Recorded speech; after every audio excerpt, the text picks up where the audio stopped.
Okay. So welcome everybody. It's so great to have you all here. So Scott's exhibition officially opened today, March 6th, and it runs through till April 9th. So it'll be 5 weeks. You've got to get yourself up there to see it.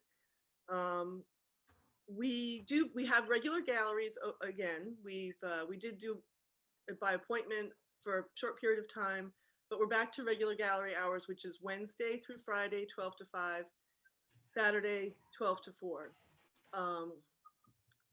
What else can I tell you? Obviously, if you're coming to the gallery, you need to wear a mask. If you don't have one, we can give one for you. And it's best to just give us a heads up if you're coming, just in case the COVID thing gets weird again. We just want to stay in touch. So I'm going to share my screen and show you some things here. And I'm still a little bit rusty with this stuff, but why is this? Okay, there we go. All right. So I'm going to show you some exhibition installation shots. The show looks great. Scott has about 20 paintings in the show. How many? I'm sorry, 50. Did I say 20? Yeah. 50 paintings, a lot of work. A lot of them are small scale. So such as this one, 9 by 12.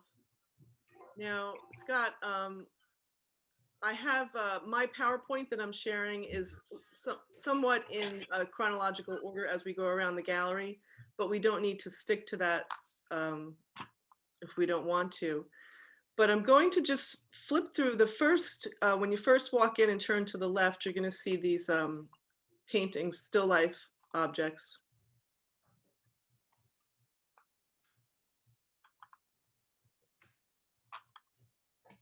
Couple more. And the rest of the room, I'm just going to bounce really quick over to some of these. Another portion of the gallery is devoted to these landscapes. So Scott, I'm going to, where are you, Scott? Why can't I see you on my I know, I can't see me either. I'm here. Where'd you go? I know my video's on and I'm not muted. I should be there. There you are. I see you now. Okay. Can you see me? I can see you, but I can't see me. Okay. So if I fade off the screen, if I, tilt too far to the left, let me know. Okay. I wish I could, Tanya, I might need some technical assistance. When I'm in my gallery view, how can I see Scott? If you make Scott a co-host, Laura. You want to do that? You can have Okay. a co-host. I don't think that should be a problem. It should lift him up to the top, or Oops, daisy. or you could potentially change the view to the speaker view, and because ideally it's just you and Scott for this first 20 minutes, you guys would be pushed to the top if you're looking at the vertical viewing. It'd be great. I'd like to see myself a little bit too, so I can tell if I'm embarrassing myself. I'm sorry, folks, for these technical difficulties. You look great. Yes, but you look fabulous. I hesitate to go into speaker view because when I record this, I want it to be in gallery view, if you know what I mean. But I guess I could.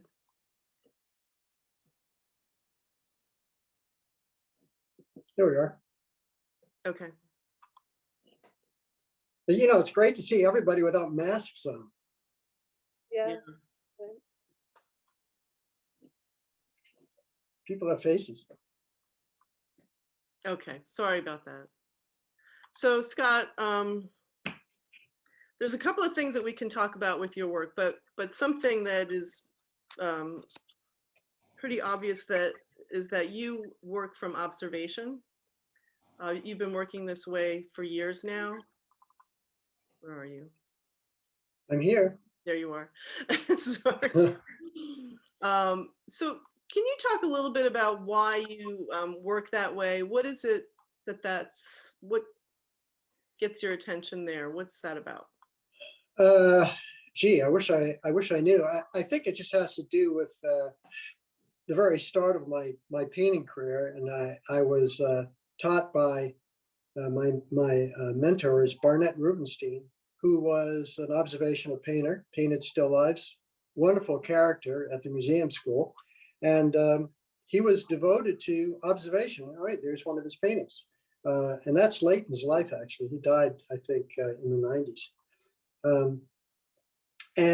So that was my start, and I learned from him the kind of magic of observation and translation, and the magic of that object.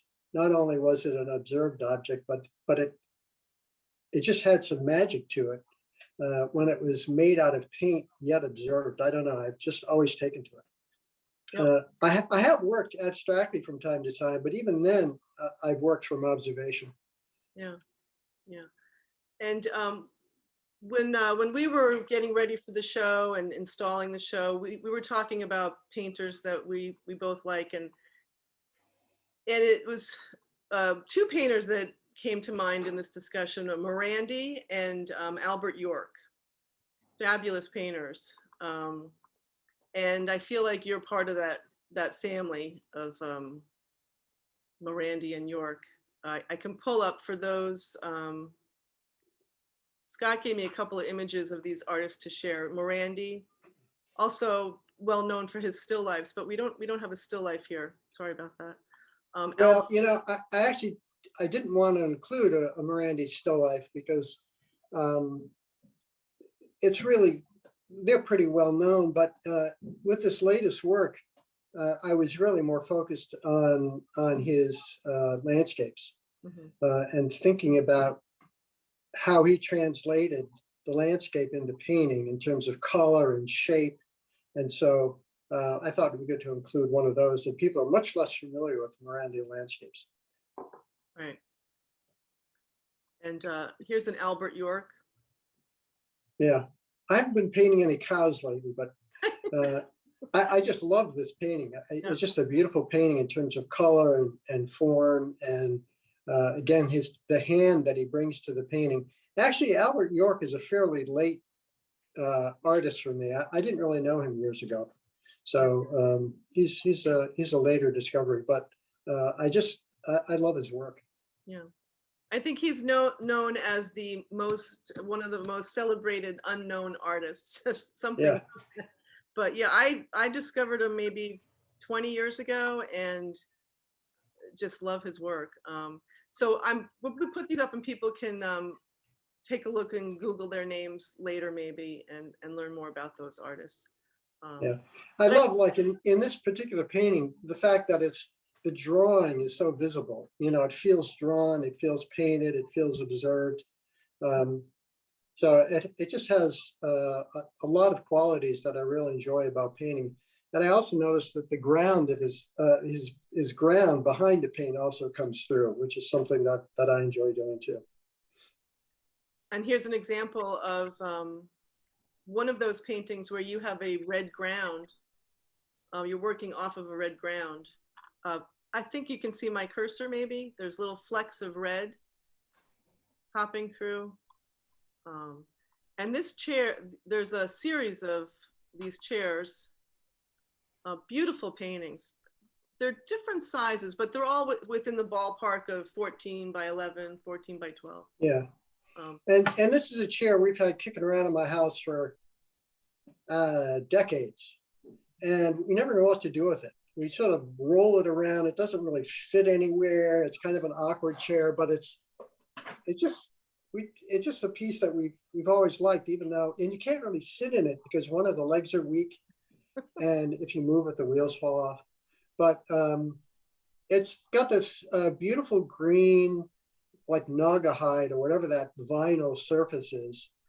And it has those beautiful curves and those little brass nails. And I just, when I came in from doing the landscapes after the end of the summer, it was one of the first things I decided to paint.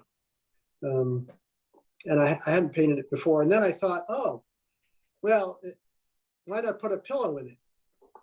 And then I had this gold pillow that's as kind of odd as the chair. It doesn't really fit anywhere. So I put those together, and then why not two pillows? So I put another pillow in there. But they have such character, you know, it's, there's such, oops, still there? I'm still here. You're back. Oh, there you are. Yeah, there's such character in each one of these paintings. It's, I don't know what the chair's trying to say, but It's waiting. it's waiting, right?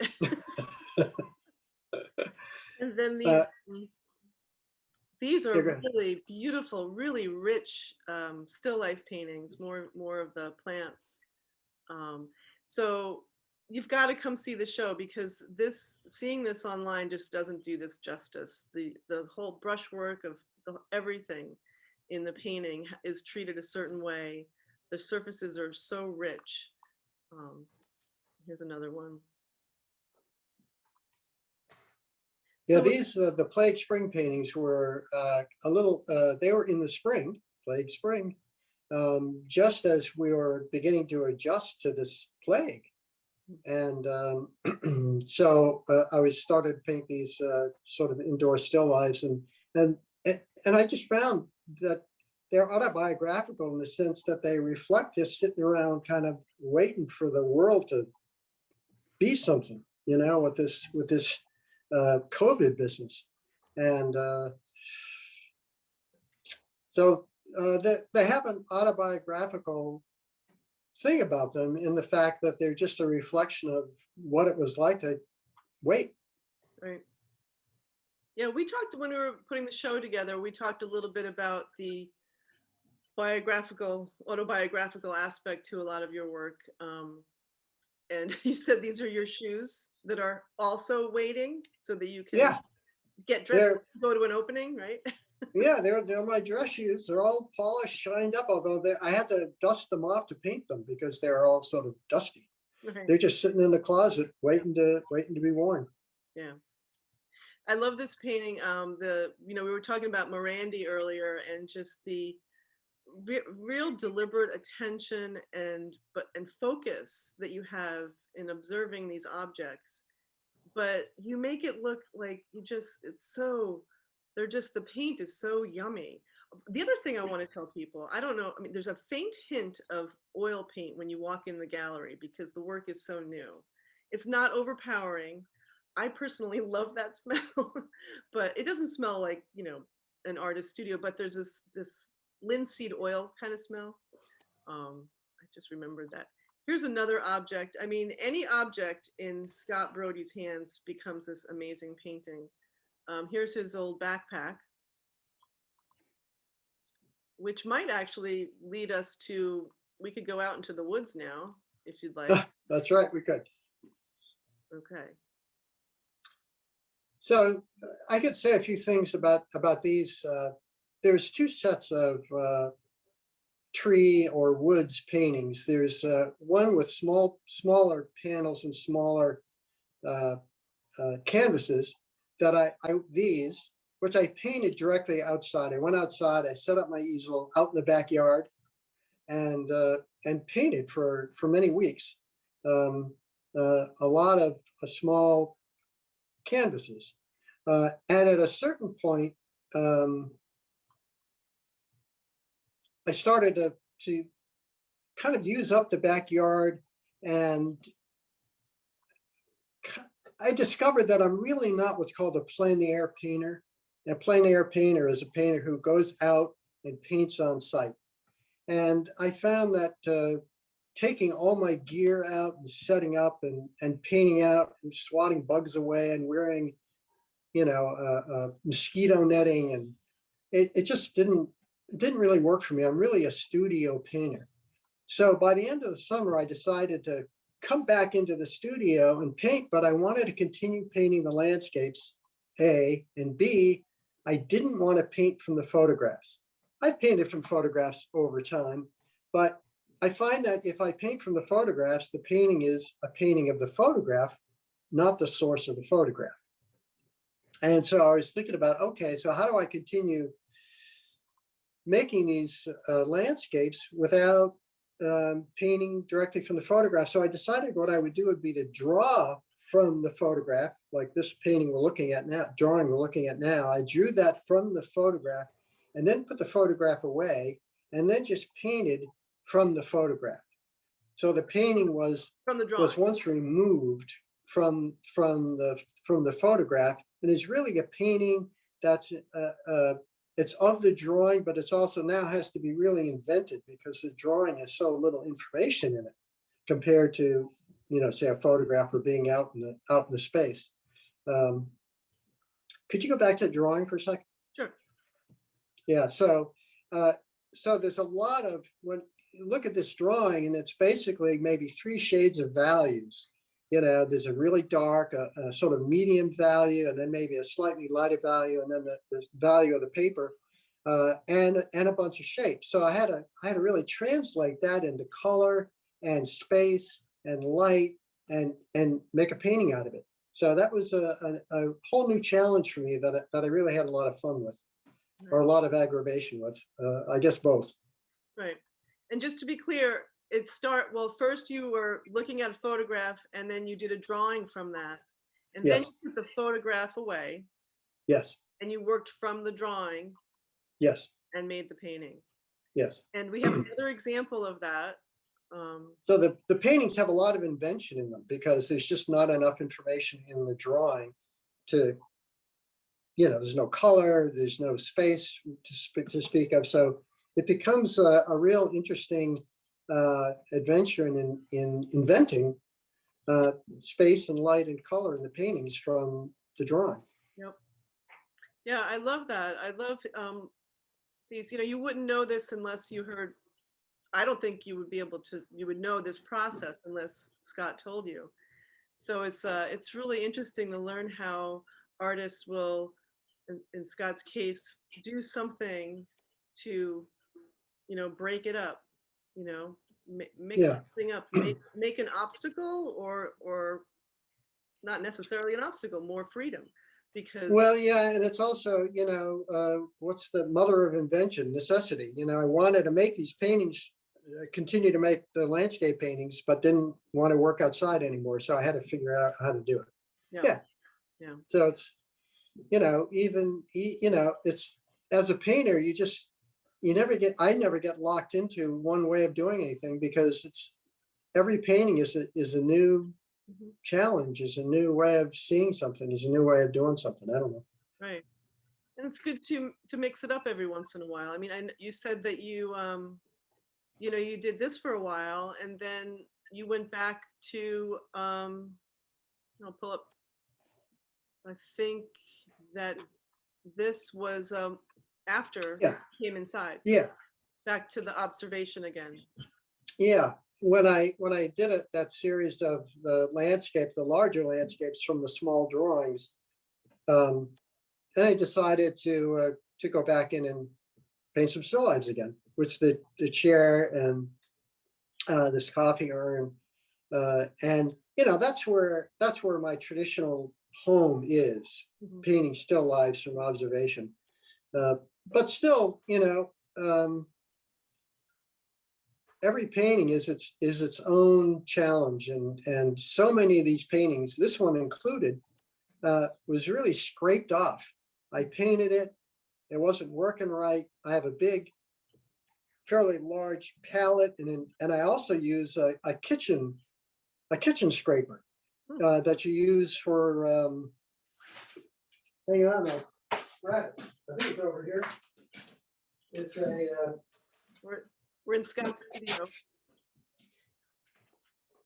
You see me on my back? Yep. So it's just like for your kitchen. I guess it's a pastry cutter or scraper or something. And I use it to scrape down the paintings when they don't go well. And this is one of them that I had to really scrape off and then start all over again and repaint it.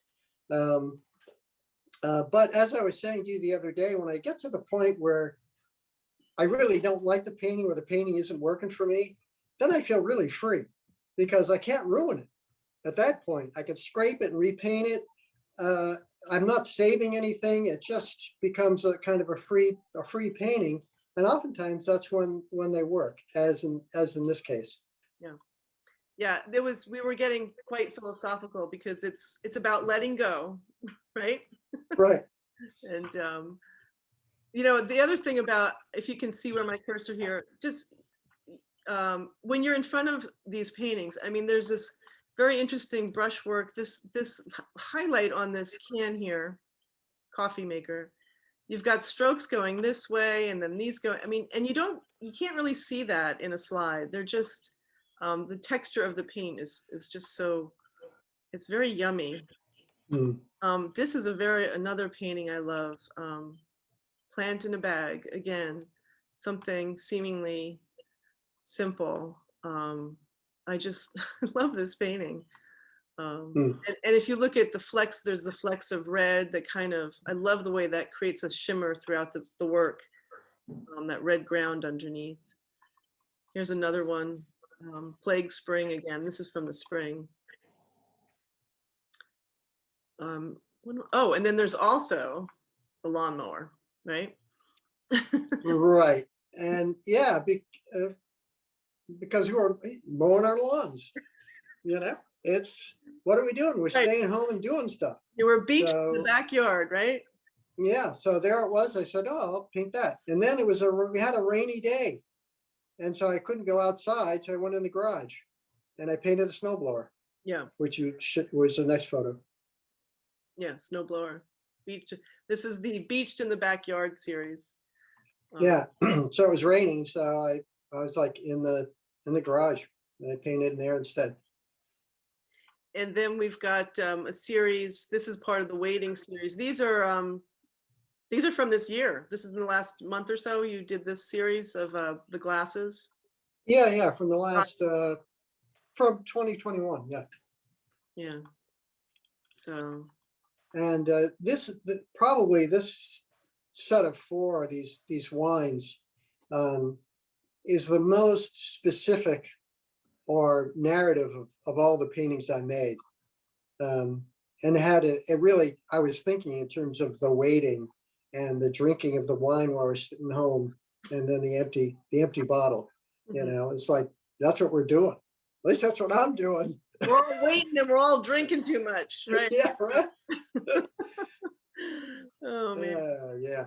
I'm gonna go over to some of these Speaking other of, landscapes that are well, this is one of the smaller ones.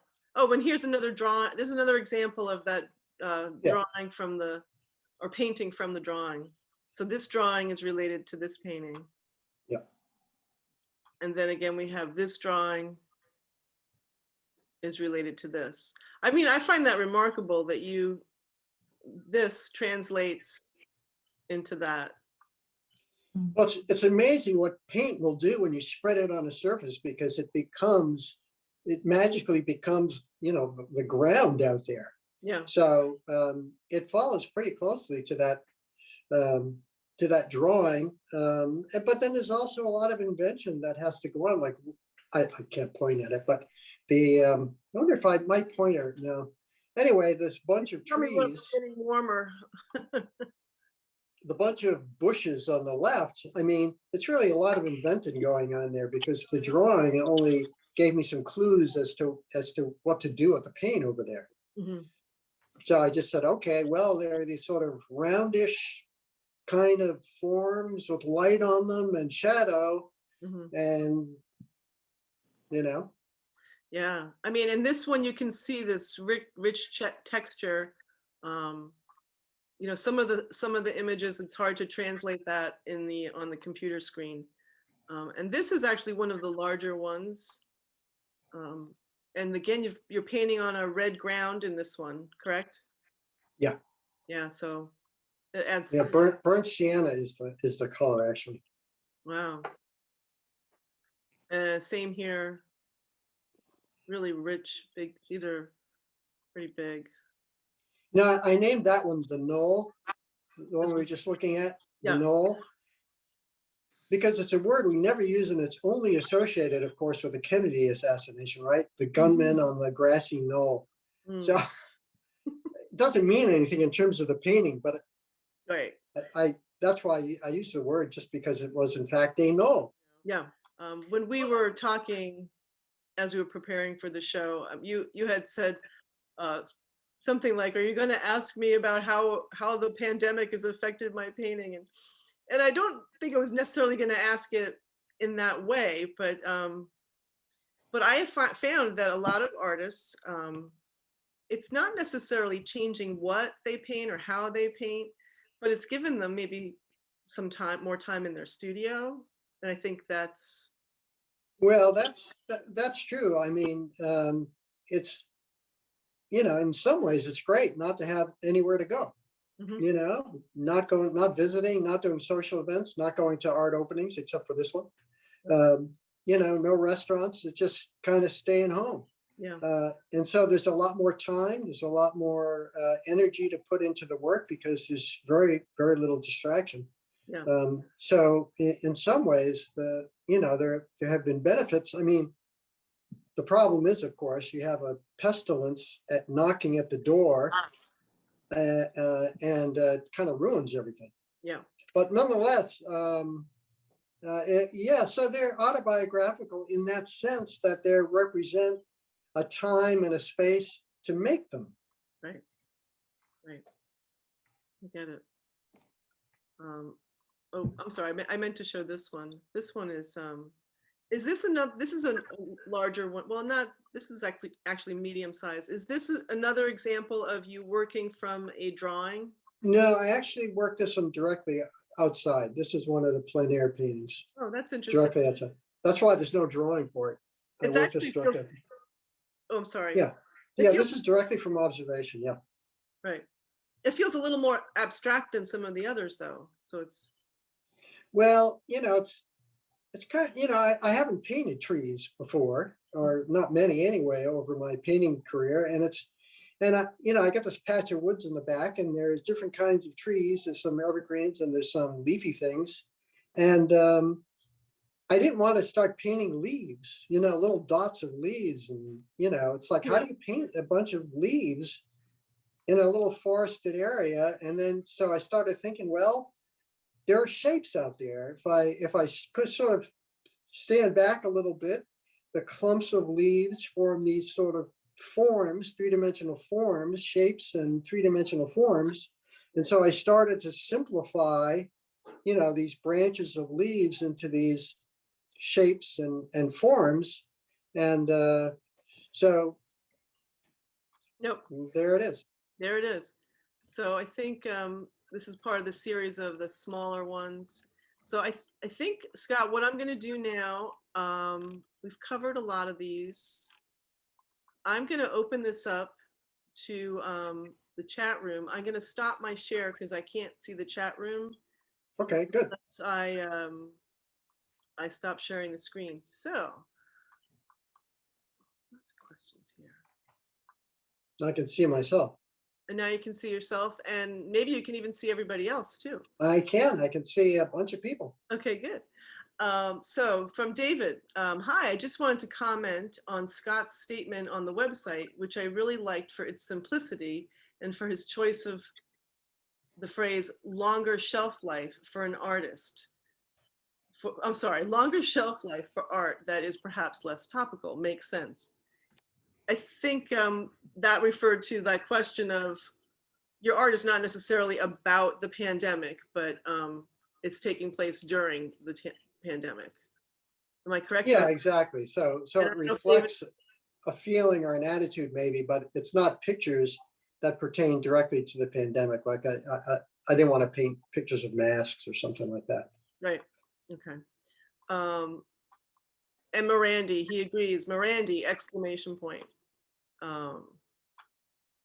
Stacy, love that one. The sticks.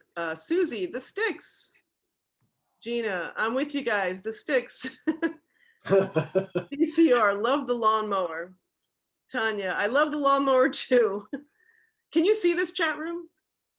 Scott, you don't have to. I can read them. Well, wait a minute. I can chat. There we go. Are the Yeah. drawings exhibited with the paintings? Are the drawings exhibited with the paintings they're related to?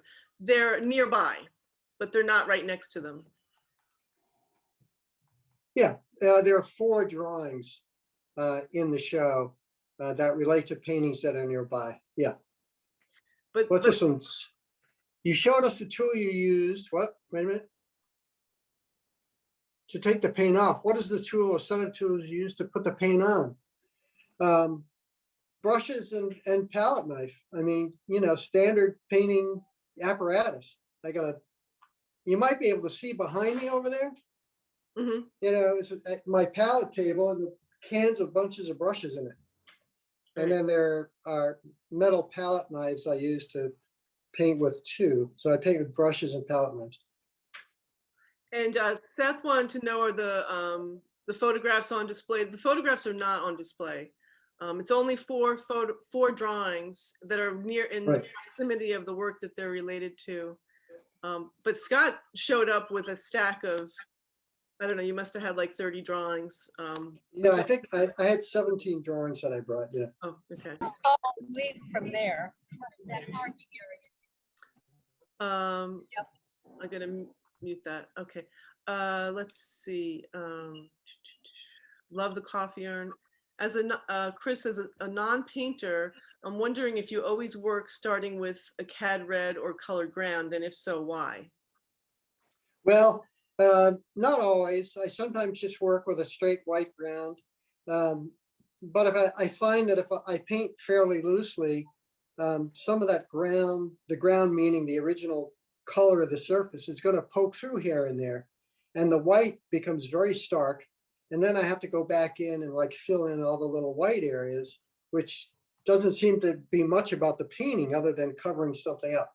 So I found that if I put a ground on, which is a traditional approach to painting, a darker ground on, that can become part of the painting as opposed to something I want to get rid of.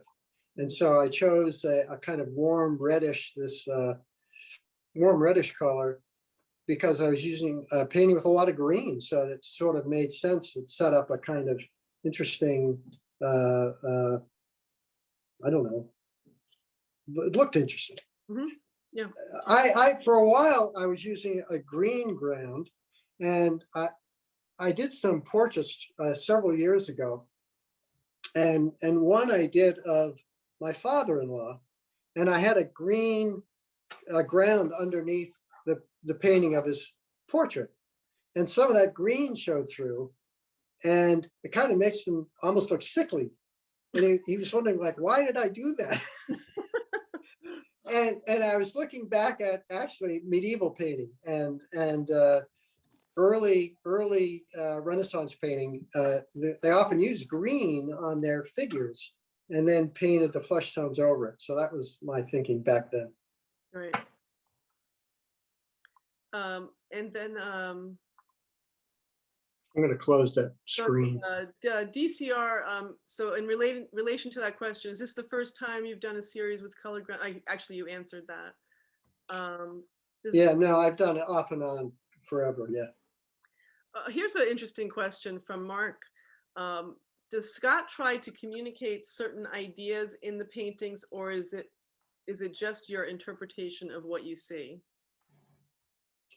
Well, that's a good question, but a complicated one. Yeah. I mean, generally speaking, when I'm painting, I'm really interested in what I'm looking at and translating that onto the painting. But on the other hand, what the paint is doing on the surface, it becomes really important. How the colors relate on the surface become really important.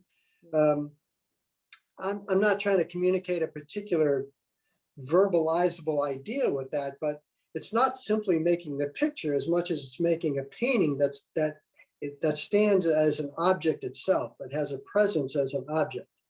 So in some ways, the picture I'm painting is an excuse for like pushing this paint around and making this solid object that we call a painting. Almost like a flat sculpture in a way.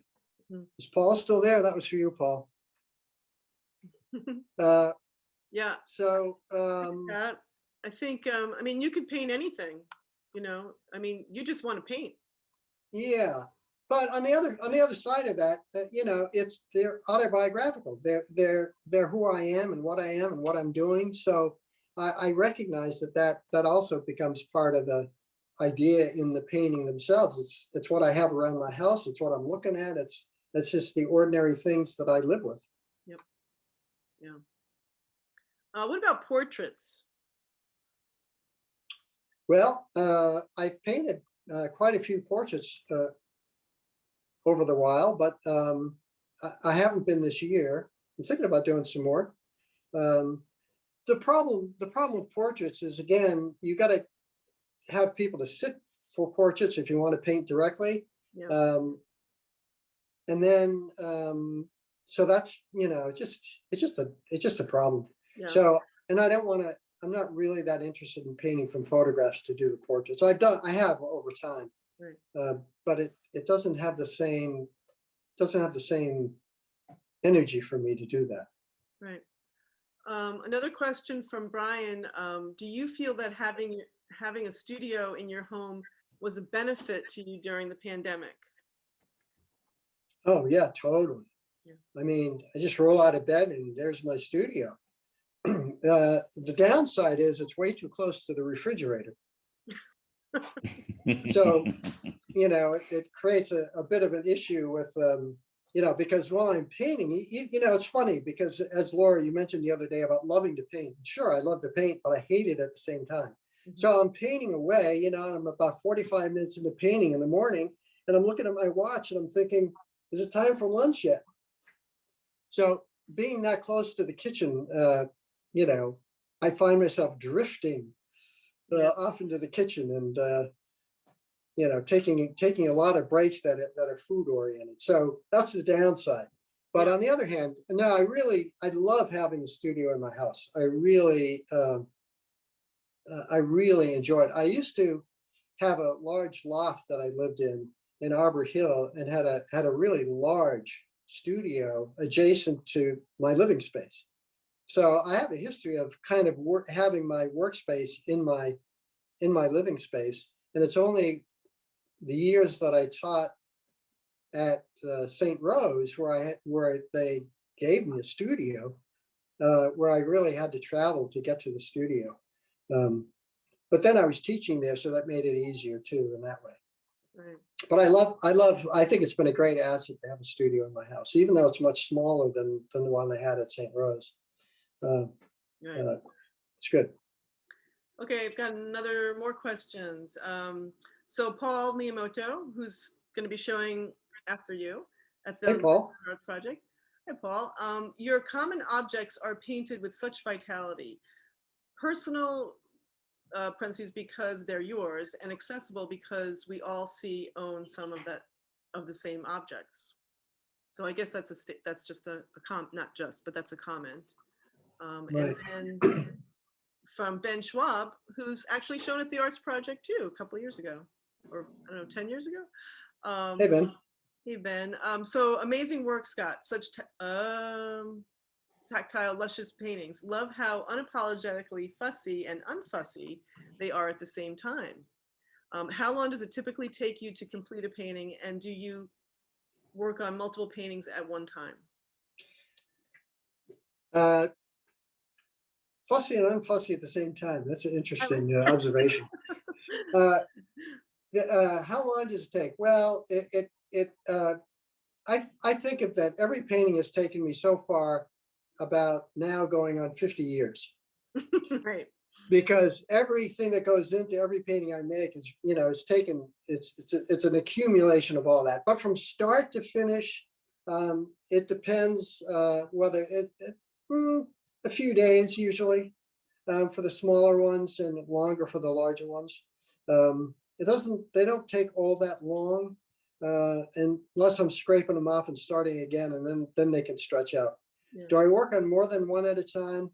I've made an attempt to do that, but I find it impossible. I'm just not a multitasker, and I'm just focused on one, and I just can't. And then plus I have all my paint mixed on my palette table, which is very specific to that one painting. And, I don't have room to mix all the paints for now another painting. So, no, I just work on one painting at a time. I'm a one painting at a time kind of guy. Good. Okay. And I've tried that. Paul has another comment.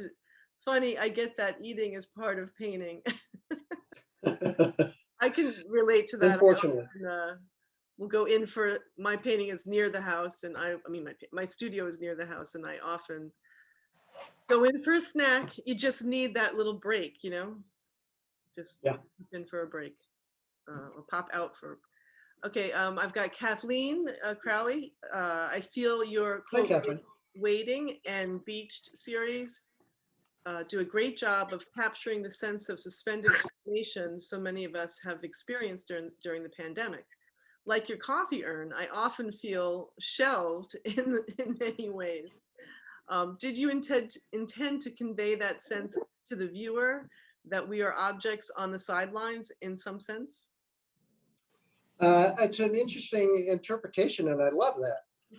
But I never really thought directly about that. I didn't really personify the objects I'm painting, although the urn one does have a very figurative feel about it, the green urn. But no, I never really thought about it quite that way, but I think I will now. Yeah. I've got a question from Jean Flanagan. Do you think that plein air painting or painting from life could be distracting, too much to look at, working in a dynamic, changing environment? That's a question. You clearly love the medium of paint, and you're a great colorist. It seems like the application and technique of paint actually discover the object or subject matter, even though you may set out to describe a coffee pot, for instance, when you set out to paint. Does that? So there's a question in there. What was the question? Oh, am I distracted by being outside with painting outside? No, I don't find myself distracted by what I'm looking at, because I managed to kind of really focus on what it is I'm trying to paint. And other than the mosquitoes, and some of those things are a little distracting, and looking through a mosquito netting while I'm painting can be a little distracting. But for the most part, I'm just focused on what I'm looking at, and all that information out there becomes really fodder for the painting. So I'm really happy for all the information that's out there. Yeah. And then Denise says, I love the chair. I love that the chairs seem to have personalities. I totally agree. Those chairs are, if those chairs could talk, right? And Juliana says, just curious if there was a specific artist you enjoyed in particular during the pandemic, during this maybe more autobiographical time. That's really, I look at so many different artists all the time. And there wasn't one during this time that I really looked at more than others. When you're younger, at least when I was younger, it was really easy to have a favorite artist. But it's sort of like food. When you're little, you can have a favorite food. When you get older, it's hard to have a favorite food because there's so many great foods. So it's kind of the same thing. It's really hard to think of a favorite artist or one that I look at a lot more than others at this stage. I'm just looking at a lot of stuff. Yeah, I like that. That's a good way to think about that. So we are, if anyone has any more questions, you might want to get them in now.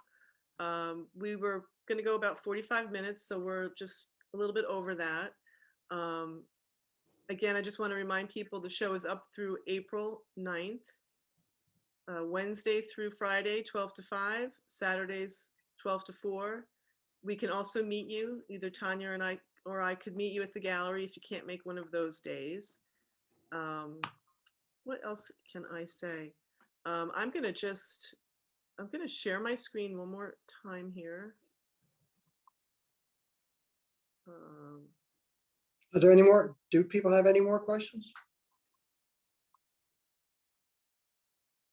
There's another look at the show.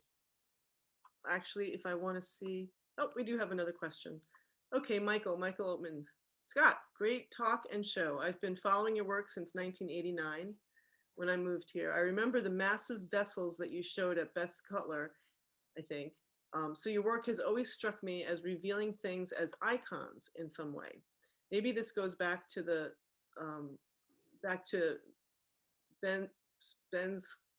Ben's comment of the fused over and unfussed over. I feel that icon sensibility when I look at Tybalt or Hopper or Piero. These are all painters that immediately direct me back to my own experience of the world. Anything in that? Scott Brodie, icon painter? Well, certainly. I mean, a painter like Piero della Francesca and Argiotto and even some of the Byzantine icons are paintings that I love to look at. So the idea of an icon and making icons is alive in the work. Yes. Yeah. In fact, Scott had, we didn't think we would have any time for it, but we left the option open where we could show some of your favorite paintings or paintings that you're drawn to, and some of them were some Byzantine icons and Yeah. Otto and works like that. But we probably won't have time to go back to the share screen. But right now I've got a lot of thank yous. Seth, thank you for a glimpse into your work and how you do it. Looking forward to seeing the show later this coming week or weekend. DCR, thanks for hosting this. Love seeing Scott's work virtually and hearing Scott's reflections. Thanks. Brian says, thanks, Scott. Can't wait to see the show. Bravo. Laura McGrew, Scott, thanks, Scott and LGAP. Great show. Matt Chinning says, this was all great. Thanks for doing it. John Dion says, thank you, Scott. Learned a lot from this talk. I hope I can take my family to see the show in person. Paul Miyamoto, Scott, have always admired your work. You continue to inspire and surprise. Oh my God, they're coming in fast and furious. I can't keep up. I lost my place. Oh my goodness. Well, looking forward to seeing the show.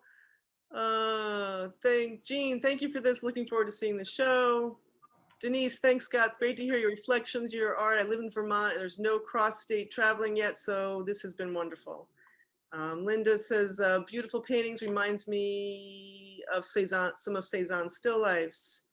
Vicky Palermo, Scott, love seeing these. Looking forward to seeing it at the gallery. Gina, heading over Wednesday. Looking forward. Who did I miss here? well, it's an opportunity for me to. Sorry if I missed anybody. But Well, it's an opportunity for me to thank everybody for coming to this talk and opening. It's great. Nerve-wracking, it was great. I might add, but it's fun nonetheless, and it's great to see so many people I know and some I don't know, and nobody with a mask on, which is so terrific. Yeah.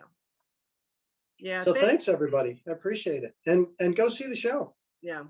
Thank you everybody for showing up. It's great to see your lovely faces, and hopefully we'll see you at the gallery. I'm going to end this meeting now. Have a great rest of the weekend. And cheers, everybody. Saturday night. Cheers. Take care.